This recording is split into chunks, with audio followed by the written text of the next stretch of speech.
Ah, la Guinée, ça ne va pas. Écoutez, la maman de Mamadi Doumbouya, les gars, elle a accusé d'avoir arnaqué les pèlerins guinéens 2 milliards 685 millions de francs guinéens.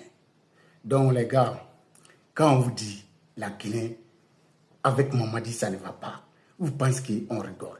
Mais les gars, tout ce que moi j'ai à dire, à faire là, c'est plus profond que ça.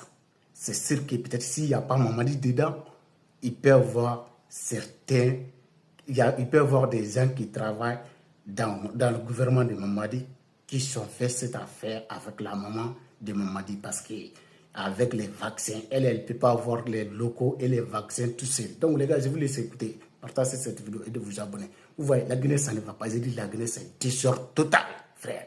Écoutez. En Guinée, 416 personnes sont victimes d'arnaques pour le Hajj 2025. On te raconte. Le vendredi 30 mai 2025, la direction centrale de la police judiciaire a présenté à la presse la principale suspecte dans une grande affaire d'escroquerie.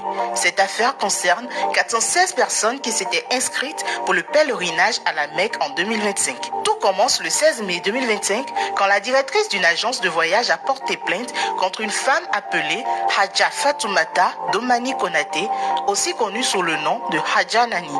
Elle l'accusait d'avoir escroqué 59 pèlerins pour un montant de 2 milliards 685 millions de francs guinéens, représentant les frais de voyage. Mais pendant l'enquête, la police a saisi 380 passeports de victimes.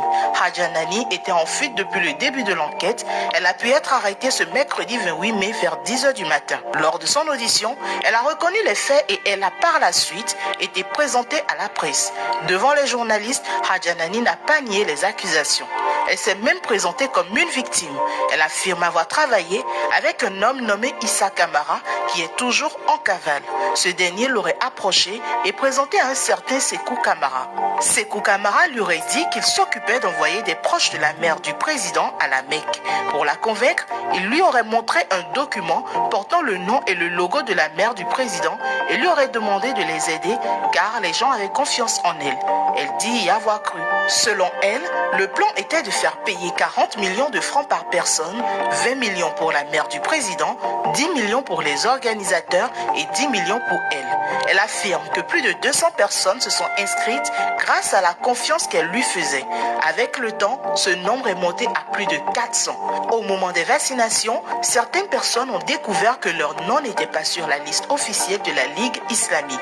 Elle affirme avoir appelé Sékou Kamara qui lui a répondu que les noms se trouvaient à la présidence. Au final, 416 personnes s'étaient inscrites, dont 30 qui devaient voyager gratuitement au nom